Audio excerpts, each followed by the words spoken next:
عجیب آزمائش۔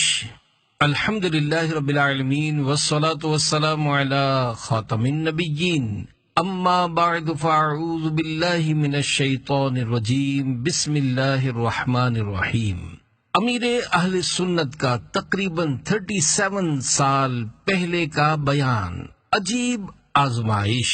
یہ بیان شیخ طریقت امیر اہل سنت بانی دعوت اسلامی حضرت علامہ مولانا ابو بلال محمد الیاس عطار قادری رضوی ضیائی دامت برکاتہم العالیہ نے 15 ذوالقعدۃ الحرام 1408 ہجری بمطابق 30 جون 1988 عیسوی کو دعوت اسلامی کے اولین مدنی مرکز جامع مسجد گلزار حبیب کراچی میں عاشقان رسول کے ہفتہ وار سنت بر اجتماع میں فرمایا تھا، جسے المدینۃ العلمیہ کے شعبے بیانات امیر اہل سنت نے مرتب کیا ہے۔ دعائے عطار، یا رب کریم جو کوئی 18 صفحات کا رسالہ عجیب آزمائش پڑھ یا سن لے، اسے احسان فراموشی و ناشکری سے محفوظ فرما اور اسے ماں باپ اور خاندان سمیت بے حساب بخش دے، آمین بجاہ خاتم النبیین صلی اللہ علیہ وآلہ وسلم۔ درود پاک کی فضیلت، فرمان آخری نبی صلی اللہ علیہ وآلہ وسلم، اولا الناس بی یوم القیامت اکثرہم علی صلاح، یعنی قیامت کے دن لوگوں میں سب سے زیادہ میرے قریب وہ شخص ہوگا جو سب سے زیادہ مجھ پر درود شریف پڑھتا ہوگا۔ مفتی احمد یار خان رحمت اللہ علیہ فرماتے ہیں، قیامت میں سب سے آرام میں وہ ہوگا جو حضور صلی اللہ علیہ وآلہ وسلم کے ساتھ رہے، اور حضور کی ہمراہی نصیب ہونے کا ذریعہ درود شریف کی کثرت ہے۔ اسے معلوم ہوا کہ درود شریف بہترین نیکی ہے، یہ تمام نیکیوں سے جنت ملتی ہے، اور اس سے بزم جنت کے دولہا صلی اللہ علیہ وآلہ وسلم ملتے ہیں۔ حشر میں کیا کیا مزے و رفتگی کے لوں رضا، لوٹ جاؤں پا کے وہ دامان علی ہاتھ میں، صلو علی الحبیب صلی اللہ علی محمد۔ عجیب آزمائش۔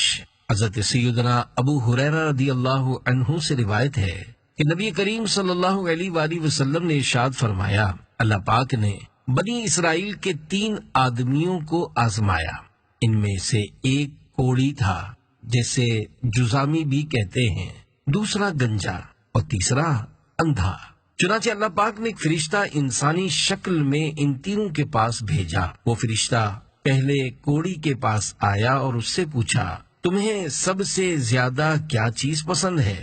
اس نے کہا، مجھے خوبصورت اور دل آویز رنگ اور جسم کی بہترین کھال چاہیے، کیونکہ جزام کی وجہ سے لوگ مجھ سے نفرت کرتے ہیں۔ فرشتے نے اس جزامی کے بدن پر ہاتھ پھیرا تو اس کی بیماری ایک دم جاتی رہی اور اسے نہایت دلکش اور خوش رنگ کھال دے دی گئی۔ پھر فرشتے نے مزید سوال کیا، تمہیں کس قسم کا مال زیادہ پسند ہے؟ اس نے کہا، اونٹ یا گائے کا کہا۔ راوی کا شک ہے، مگر برس والے اور گنجے میں سے ایک نے اونٹ کہا، دوسرے نے گائے۔ اسے 10 ماہ کی ایک گابھن حاملہ اونٹنی دے دی گئی، اور فرشتے نے اسے دعا دی کہ اللہ پاک تجھے اس میں برکت دے۔ اس کے بعد فرشتہ گنجے کے پاس آیا اور اس سے پوچھا، تجھے کون سی چیز سب سے زیادہ پسند ہے؟ اس نے کہا، خوبصورت بال مجھے سب سے زیادہ پسند ہیں، اور یہ گنج مجھ سے دور ہو جائے جس کے باعث لوگ مجھ سے نفرت کرتے ہیں۔ فرشتے نے اس کے سر پر ہاتھ پھیرا تو اس کا گنج پن فوراً جاتا رہا اور اسے خوبصورت بال دے دیے گئے۔ پھر فرشتے نے اس سے پوچھا، تمہیں کس قسم کا مال زیادہ پسند ہے؟ اس نے کہا، گائے۔ اسی وقت ایک گابھن گائے اسے دے دی گئی، اور فرشتے نے اس سے کہا، اللہ پاک تجھے اس میں برکت دے۔ پھر وہ فرشتہ انسانی شکل میں اندھے کے پاس پہنچا اور اس سے پوچھا کہ تجھے کون سی چیز سب سے زیادہ پسند ہے؟ اس نے کہا، اللہ پاک مجھے بینائی عطا کر دے تاکہ میں لوگوں کو دیکھ سکوں۔ فرشتے نے اس کے چہرے پر ہاتھ پھیرا تو اللہ پاک نے فوراً اس کو بینائی عطا فرما دی۔ پھر فرشتے نے اس سے پوچھا، تمہیں کس قسم کا مال پسند ہے؟ وہ بولا، بکری۔ اسے ایک گابھن بکری دے دی گئی، اور فرشتے نے اس کو بھی برکت کی دعا دی اور چلا گیا۔ کوڑی، گنجے اور اندھے، ان تینوں کے یہاں اونٹوں، گائیوں اور بکریوں کے خوب بچے ہوئے اور نسلیں بڑھی، تینوں خوب مالدار ہو گئے۔ جزامی کے یہاں اونٹوں سے وادی بھر گئی، گنجے کے یہاں گائیوں سے وادی بھر گئی، اندھے کے یہاں بکریوں سے وادی بھر گئی۔ اب وہی فرشتہ کوڑی کی شکل اختیار کر کے بطور امتحان کوڑ سے صحت یاب ہونے والے شخص کے پاس آیا اور اس سے کہا، میں ایک مسکین مسافر ہوں، میرے سفر جاری رکھنے کے وسائل ختم ہو گئے ہیں، میرے لیے آج پہنچنے کی صورت نظر نہیں آتی مگر یہ کہ اللہ پاک کی مدد سے اور پھر تیری مدد سے میں تجھ سے اس کے نام پر جس نے تجھے دلکش رنگ و روپ، حسین و جمیل جلد اور کثیر مال عطا کیا ہے، ایک اونٹ کا سوال کرتا ہوں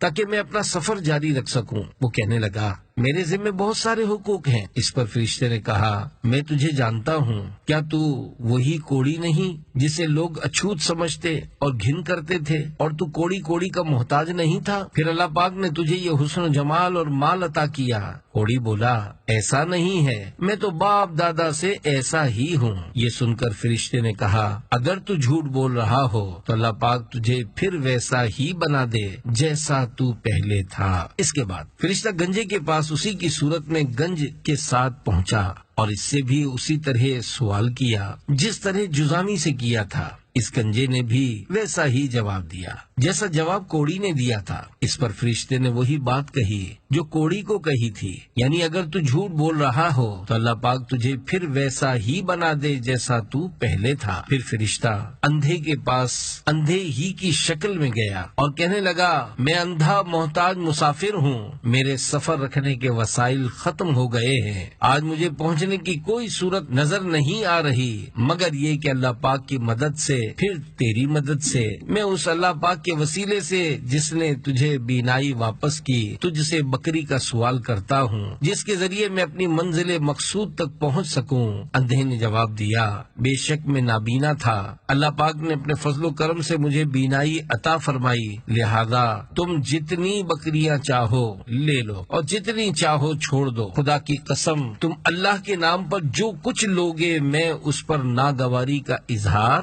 نہ کروں گا۔ فرشتے نے کہا، تو اپنا مال اپنے قبضے میں رکھ، بات یہ ہے کہ اللہ پاک کی طرف سے تم تینوں کا امتحان لیا گیا تھا، اللہ پاک تجھ سے خوش اور تیرے دونوں ساتھیوں یعنی کوڑی اور گنجے سے ناراض ہو گیا۔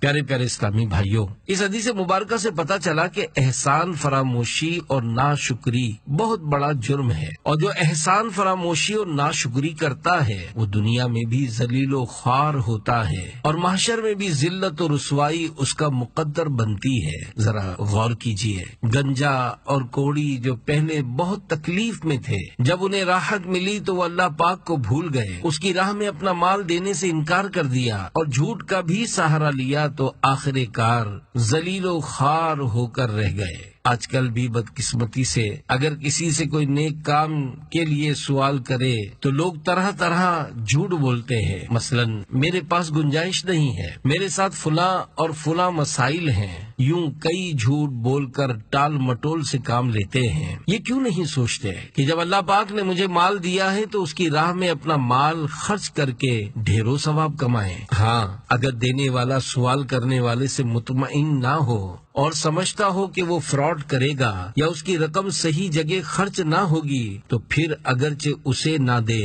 لیکن اس حالت میں بھی جھوٹ کا سہارا لینا جرم ہوگا، لہذا اگر نہیں دینا چاہتا تو جھوٹ بولے بغیر منع کر دے۔ بہرحال آج ہمارے معاشرے میں ناشکری کی فضا قائم ہے۔ ناشکری عام کیوں نہ ہو کہ جب شیطان لعین کو بارگاہ الہی سے دھتکارا گیا تو اس نے اللہ پاک کی بارگاہ میں عرض کیا تھا، میں تیرے بندوں کو آگے پیچھے اور دائیں بائیں سے بہکاؤں گا اور تو ان میں سے اکثر کو شکر گزار نہ پائے گا، جیسا کہ اللہ پاک قرآن کریم میں شیطان کے اس قول کی خبر دیتے ہوئے ارشاد فرماتا ہے۔ پارہ 8 سورہ اعراف آیت نمبر 17، ثم لآتینہم من بین ایدیہم ومن خلفہم وعن ایمانہم وعن شمائلہم ولا تجد اکثرہم شاکرین۔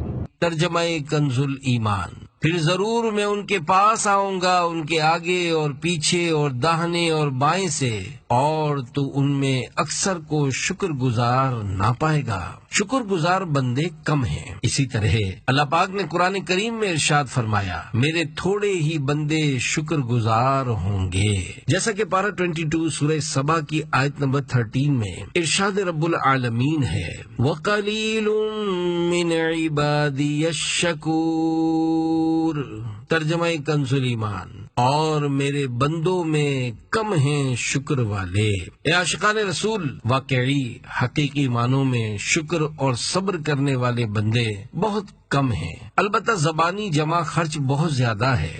اسے یوں سمجھیے کہ جس طرح ہمارے یہاں بہت سے لوگ دوسروں کے سامنے اپنے مصائب و آلام کا رونا روتے اور طرح طرح کے دکھڑے سناتے ہیں، مثلا صاحب قرضہ بہت چڑھ گیا ہے، یا فلاں بیماری ہے اور ڈاکٹر آپریشن کا بول رہا ہے، وغیرہ وغیرہ۔ پھر جب ایسوں کو تسلی دی جاتی ہے اور صبر کرنے کو کہا جاتا ہے تو جواب ملتا ہے، میں تو صبر ہی کر رہا ہوں۔ اب اگر کوئی اپنی بھڑاس نکالنے کے بعد کہے کہ میں صبر ہی کر رہا ہوں تو اسے صبر کہنا درست نہیں ہوگا۔ اسی طرح جب کسی کی جیب کٹتی ہے تو بلا ضرورت لوگوں کو بتاتا اور جیب کترے کو خوب گالیاں نکالتا اور پھر کہتا ہے کہ میں صبر کر رہا ہوں، تو یہ صبر نہیں حماقت ہے، اور اسے صبر سمجھنا اس کی خوش فہمی ہے۔ صبر اول صدمے پر ہوتا ہے۔ پیارے پیارے اسلامی بھائیو، حدیث پاک میں ہے، صبر اول صدمے پر ہوتا ہے، بعد میں تو صبر آ ہی جاتا ہے۔ دیکھیے، جب کسی کے یہاں میت ہوتی ہے تو گھر والے پھوٹ پھوٹ کر روتے، مگر معاذ اللہ بعض لوگ آہوزاری کرتے ہوئے ہاتھ پاؤں چلاتے، بال نوچتے اور کپڑے پھاڑ ڈالتے ہیں، یہ حرام ہے۔ پھر وقت گزرنے کے ساتھ ساتھ آہستہ آہستہ نارمل ہو جاتے ہیں۔ ہمارے یہاں گجراتی میں کہاوت ہے، دکھ نو اوسڑ دھاڑا، یعنی غم کی دوا ایام ہے، یعنی جو جو دن گزرتے جاتے ہیں غم مندمل ہو جاتا ہے، زخم بھر جاتا ہے۔ اسی طرح آواز سے رونا منع ہے، البتہ آواز بلند نہ ہو تو رونے کی ممانعت نہیں۔ یاد رکھیے، صبر کا ثواب جب ہی ملے گا کہ بندہ اول صدمے پر صبر کرے اور کوئی بے صبری والا جملہ زبان سے نہ نکالے۔ لہذا میت وغیرہ غم کے موقع پر آدمی اپنے آپ کو قابو میں رکھے اور بے صبری کا مظاہرہ نہ کرے، جب ہی تو صبر ہے۔ ویسے بھی دنوں کے گزرنے کے ساتھ صبر آ ہی جاتا ہے۔ حقیقی صبر یہ ہے کہ واقعی آپ کی طبیعت خراب ہو اور کوئی پوچھے تو آپ کہیں اللہ پاک کا شکر ہے۔ ان الفاظ کے ساتھ ساتھ دل کی کیفیت بھی یہی ہو کہ کوئی بے صبری والا جملہ زبان سے ادا نہ ہونے پائے۔ صبر کی فضیلت۔ اے عاشقان رسول، صبر بہت بڑے اجر و ثواب کا باعث ہے۔ قیامت کے دن صبر کرنے والوں کو جمع کیا جائے گا تو ایک بہت بڑا گروہ جمع ہو جائے گا، اور پھر اللہ پاک انہیں بلا حساب و کتاب جنت میں داخل فرمائے گا۔ صابرین و شاکرین بہت کم ہیں۔ افسوس، آج کل صابرین و شاکرین ہیں کہاں؟ ہوں گے تو مزاروں میں ہوں گے۔ اب صورتحال یہ ہے کہ ذرا سا کانٹا چوے یا سر میں درد ہو جائے تو لوگ آسمان سر پر اٹھا لیتے ہیں۔ ہمارے اسلاف کا طرز عمل ایسا نہیں تھا، وہ خود بھی مصیبتوں پر صبر کرتے اور دوسروں کو بھی اس کی تلقین کیا کرتے تھے۔ اس ضمن میں اللہ پاک کی نیک بندی حضرت سیدتنا رابعہ بصریہ رحمت اللہ علیہا کے ساتھ پیش آنے والا ایک واقعہ سنیے اور اپنے لیے صبر و شکر کا خزانہ اکٹھا کیجیے۔ چنانچہ ایک مرتبہ حضرت رابعہ بصریہ رحمت اللہ علیہا نے ایک شخص کو سر پر پٹی باندھے دیکھ کر اس کا سبب پوچھا تو اس نے عرض کی، سر میں بہت درد ہے اس لیے پٹی باندھ رکھی ہے۔ آپ نے اس سے فرمایا، تم نے صحت مندی کے شکرانے کی پٹی کبھی نہیں باندھی اور ایک دن سر میں درد کیا ہوا، تم نے شکایت کی پٹی باندھ لی ہے۔ بزرگان دین مصیبت چھپایا کرتے تھے۔ پیارے پیارے اسلامی بھائیوں، بزرگوں کا طریقہ کار تھا کہ اگر انہیں کوئی تکلیف پہنچتی تو بلا ضرورت اسے کسی پر ظاہر نہیں کرتے تھے۔ یہاں تک کہ بعض بزرگوں کے حالات میں یہ بھی لکھا ہے کہ جب وہ بیمار ہو جاتے تو کسی کو اپنے پاس ملاقات کے لیے نہیں بلاتے تھے تاکہ لوگوں کو ان کا بیمار ہونا معلوم نہ ہو سکے۔ انسان بڑا ناشکرا ہے، بہرحال یہ تصوف کا نقطہ تھا جو عرض کیا، تصوف دین سے ہٹ کر نہیں، جو بات دین سے ہٹ کر ہو وہ ٹھیک نہیں۔ جو حلا کہتے ہیں ہم تو فقیر ہیں، شریعت اور ہے اور طریقت اور ہے، یہ حماقت ہو سکتی ہے۔ ایسی کوئی طریقت نہیں جو شریعت سے جدا ہو، ان کو الگ الگ نہیں کیا جا سکتا۔ جو ایسا کہے وہ فراڈیا ہے، جس کو دیکھو وہ یوں کہتا ہے جی فقیر نے یوں کیا، فقیر نے یوں کہا، لکھا وغیرہ۔ حالانکہ فقیر ہونا بہت بڑی بات ہے، میرے اور آپ جیسے فقیر تو گلی گلی میں پھرتے ہیں۔ حقیقی فقیر کی تعریف بڑی بلند ہے۔ فقیر میں 4 حروف ہیں، فا، قوف، یا اور را۔ ان میں فا سے مراد فاقہ یعنی بھوکا رہنا۔ آپ تو 4 بار ڈٹ کر کھاتے ہیں، آپ کیسے فقیر ہو گئے؟ آپ نے کبھی فا کا بھی حق ادا نہیں کیا، روزہ آپ سے ایک نہیں رکھا جاتا، آپ فقیر اور صوفی کب سے بن بیٹھے؟ اور فقیر اپنے منہ سے اپنے آپ کو فقیر نہیں کہتا، وہ تو لوگ اس کے افعال اور کردار کی وجہ سے اس کو فقیر کہتے ہیں۔ فاقہ شاید آپ کے خاندان میں کبھی کسی نے نہیں کیا ہوگا اور آپ فقیر بن بیٹھے۔ پھر قوف سے مراد قناعت یعنی جتنا مل جائے اس پر صبر کرنا۔ مثلا کسی سے کہا آپ کی تنخواہ کتنی ہے تو جواب ملتا ہے جی 1500 ہے، پورا نہیں ہوتا، دعا کرو 2000 ہو جائے، 2000 مل جائیں تو کہیں گے 2500 مل جائیں۔ میرے آقا شیخ سعدی رحمت اللہ علیہ بڑی پیاری بات فرما گئے، تمنگری بدلس نہ بمال، یعنی مالداری دل سے ہوتی ہے مال سے نہیں۔ مالدار تو نمرود، فرعون، قارون اور ابو جہل بھی تھا۔ امام محمد غزالی رحمت اللہ علیہ بزرگوں کا قول نقل کرتے ہیں، دولت، پیسہ، درہم و دینار سانپ اور بچھو ہیں، اس کو وہی ہاتھ لگائے جو سانپ اور بچھو سے بچنے کا منتر جانتا ہو۔ کسی نے عرض کیا اس کا منتر کیا ہے تو فرمایا اس کا منتر یہ ہے کہ حلال طریقے سے حاصل کرے اور موقع و محل پر اس کو خرچ کرے۔ پہلے کے لوگ حلال طریقے سے مال حاصل کرتے تھے، اب کون ایسا کرتا ہے یہ ہم نہیں جانتے۔ آج کثیر مالدار وہ ہیں جو چوریاں کرتے ہوں گے، رشوت اور سود کا لین دین اور معلوم نہیں کیا کیا کرتے ہوں گے۔ اللہ پاک ہمارے حال زار پر رحم فرمائے، آمین بجاہ خاتم النبیین صلی اللہ علیہ وآلہ وسلم۔ آپ کی یہ خواہش ہوگی کہ راتوں رات 5 لاکھ کا انعامی بانڈ لگ جائے، یا اس چکر میں ہوں گے کہ راتوں رات امیر بن جائیں۔ بہرحال اس کا منتر کوئی نہیں جانتا، اس لیے جتنا سانپ بچھو کا ذخیرہ یعنی مال و دولت کم ہو اتنا اچھا ہے۔ اسی طرح آگے حضرت شیخ سعدی رحمت اللہ علیہ نے فرمایا، بزرگی با عقل است نہ بسال، یعنی بزرگی عقل سے ہوتی ہے نہ کہ عمر سے، یعنی ایسا نہیں کہ جو عمر رسیدہ ہے وہی بزرگ ہے، سفید بال ہو گئے، کمر جھک گئی اور گالیاں بھی دے رہے ہیں پھر بھی بزرگ ہے، ایسا نہیں۔ فی زمانہ شکر گزار بندہ تلاش کرنا بہت مشکل ہے، جیسا کہ اللہ پاک نے قرآن پاک میں غازیوں کے گھوڑوں کی قسم یاد فرمانے کے بعد انسان کے ناشکرا ہونے کا بیان فرمایا ہے۔ چنانچہ ارشاد ہوتا ہے پارہ 30 سورۃ العادیات آیت نمبر 1-8، والعادیات ضبحا فالموریات قدحا فالمغیرات صبحا فأثرن به نقعا فوسطن به جمعا ان الانسان لربه لکنود وانه على ذلك لشهید وانه لحب الخیر لشدید۔ ترجمہ کنز ایمان۔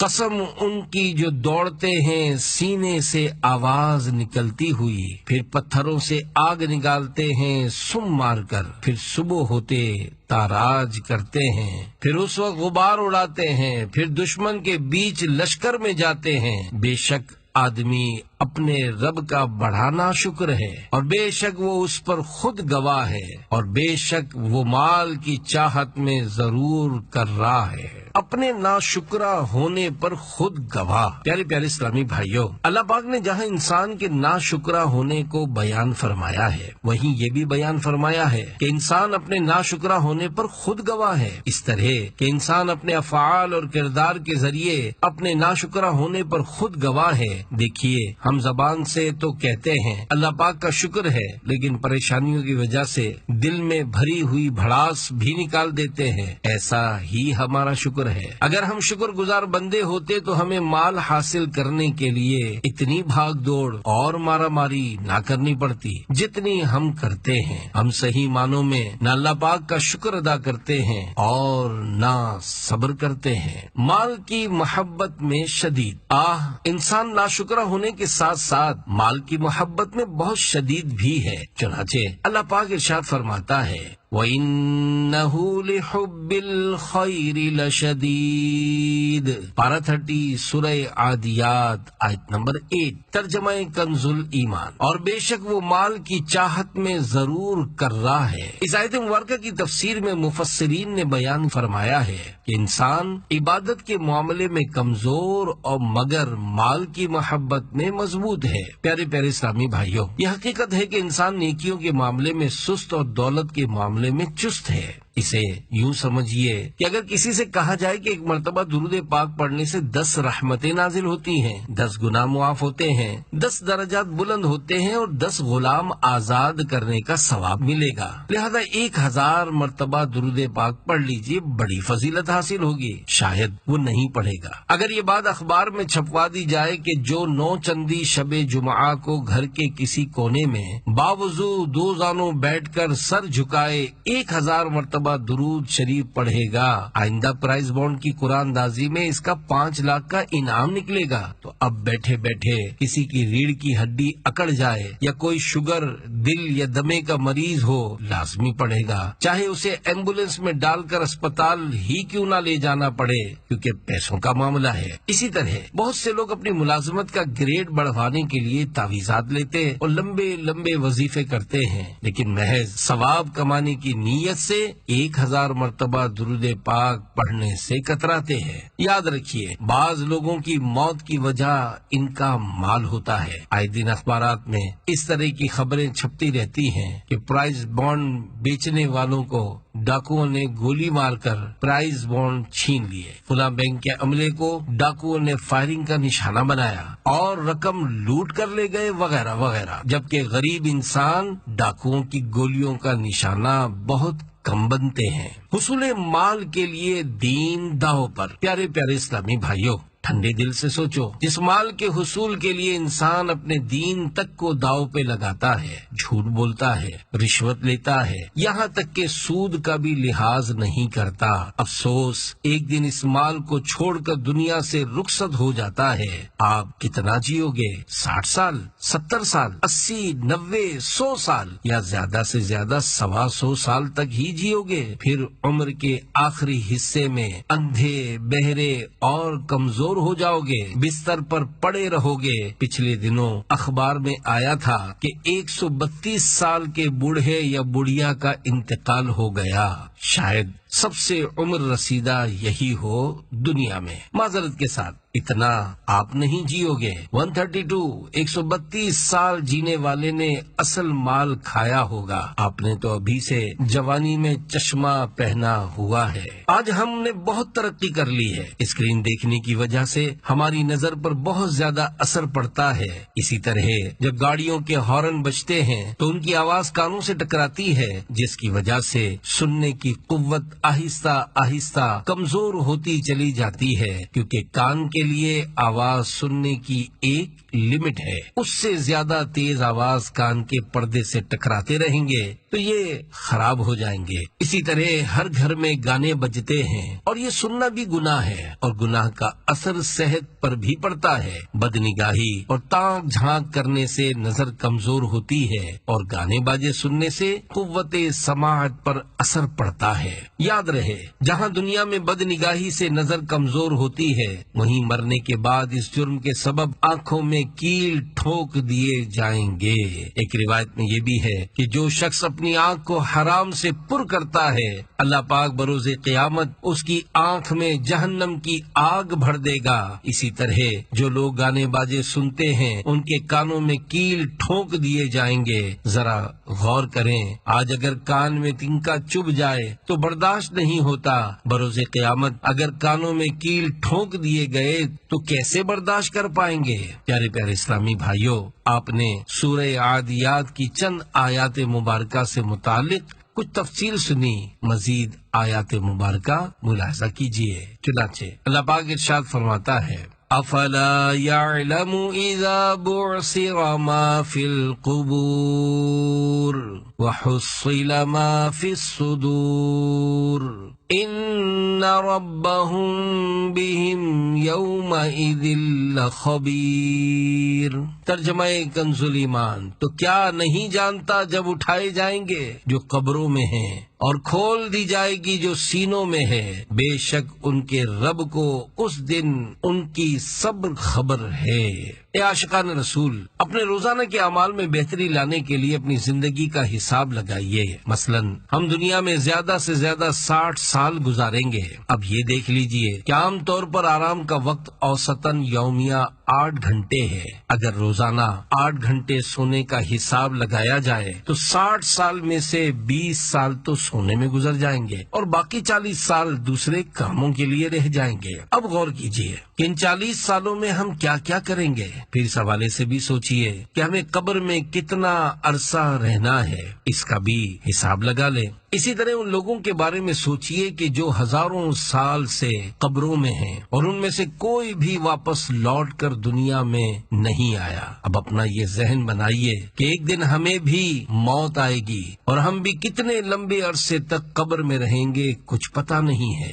نیز ہمیں بھی وہی کفن دیا جائے گا جو فٹ پاتھ پر پڑی لاوارث میت کو دیا جاتا ہے۔ جو مال ہم نے کمایا اور جسے حاصل کرنے میں ہم نے بہت بھاگ دوڑ کی، وہ ہماری اولاد کے لیے رہ جائے گا اور ہمارے کسی کام نہیں آئے گا۔ انسان کے 3 مال۔ اے عاشقان رسول، ہمارا مال وہی ہے جسے ہم نے کھا لیا، پہن لیا یا پھر اللہ پاک کی راہ میں خرچ کر دیا۔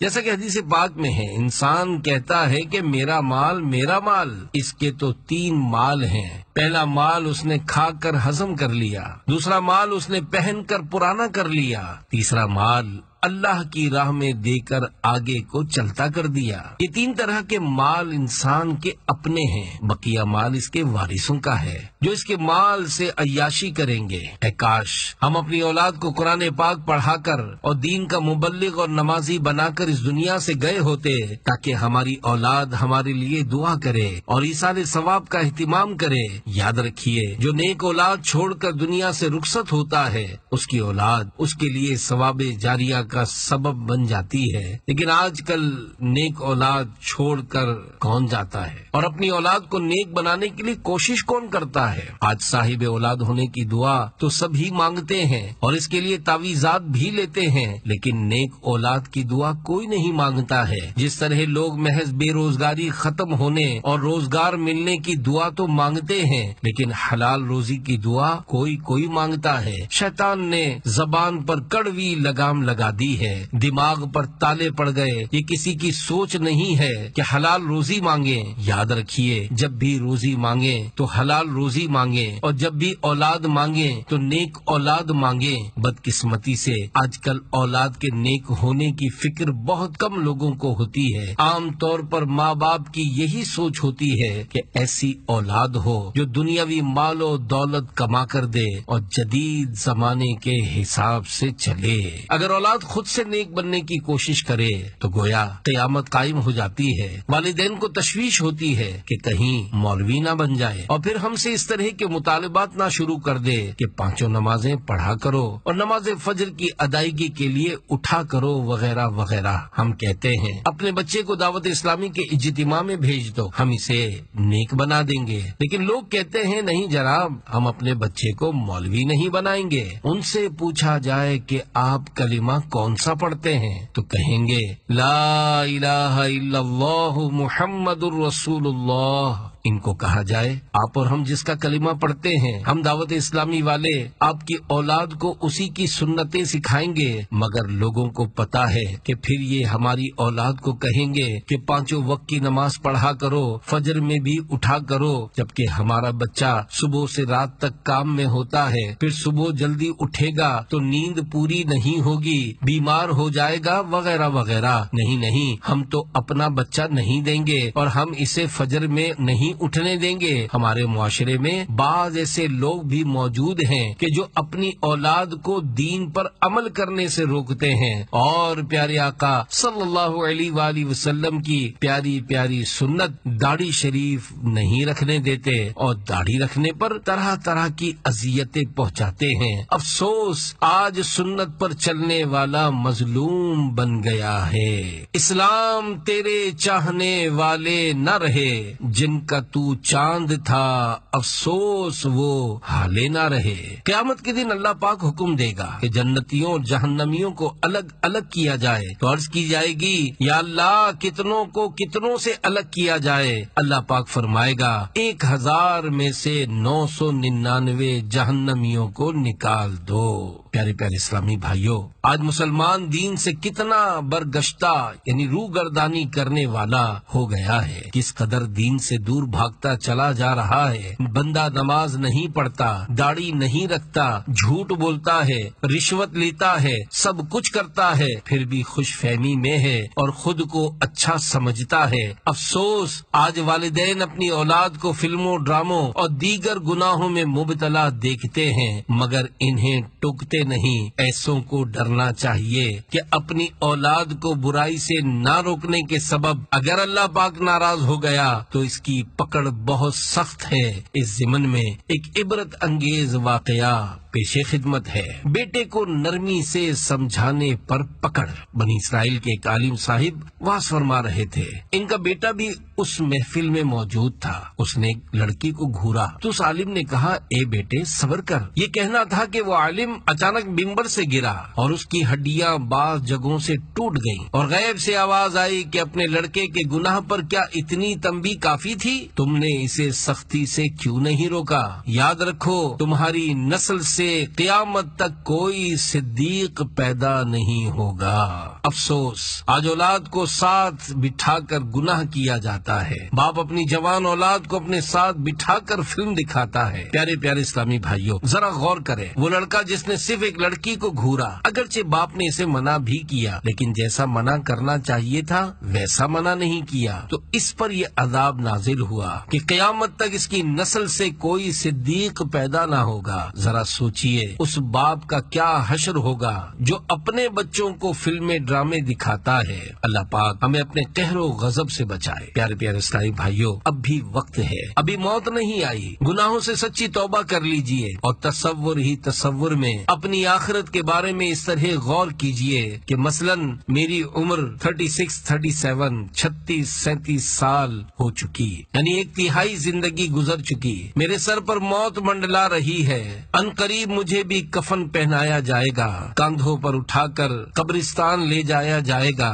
اندھیری قبر میں دفنایا جائے گا اور معلوم نہیں کہ پھر کوئی قبر دیکھنے بھی آئے گا یا نہیں۔ اگر زندگی میں کوئی تکلیف پہنچے تو بہت سے لوگ مروت میں جمع ہو جاتے ہیں، نیز ممکن ہے جنازے میں بھی شریک ہو جائیں، لیکن تھوڑے عرصے بعد سب بھول جاتے ہیں۔ عمر بھر کون کسے یاد کرتا ہے، وقت کے ساتھ خیالات بدل جاتے ہیں۔ اس کے بعد قبر میں سینکڑوں یا ہزاروں سال رہنا پڑے گا اور قیامت کا ایک دن 50,000 سال کا ہوگا۔ یاد رکھیے قبر کی تیاری اس دنیا میں رہتے ہوئے کرنی ہے، لہذا قرآن پاک کی اس آیت مبارکہ کو مشعل راہ بنا لیجئے، انشاءاللہ دنیا اور آخرت دونوں سنور جائیں گے۔ چنانچہ ارشاد باری تعالی ہے ان اکرمکم عند اللہ اتقاکم، پارہ 26 سورہ حجرات آیت 13، ترجمہ کنز ایمان، بے شک اللہ کے یہاں تم میں زیادہ عزت والا وہ جو تم میں زیادہ پرہیزگار ہے۔ اس میں کون کس زبان و نسل کا ہے اس کا کوئی عمل دخل نہیں، جو پرہیزگار ہے وہی اللہ پاک کے نزدیک اچھا اور معزز ہے۔ اے اللہ پاک ہم پر کرم فرما کہ ہماری گناہوں کی عادتیں نکل جائیں اور ہم تیرے شکر گزار بندے بن جائیں۔ آمین بجاہ خاتم النبیین صلی اللہ علیہ وآلہ وسلم۔ صلو علی الحبیب صلی اللہ علی محمد۔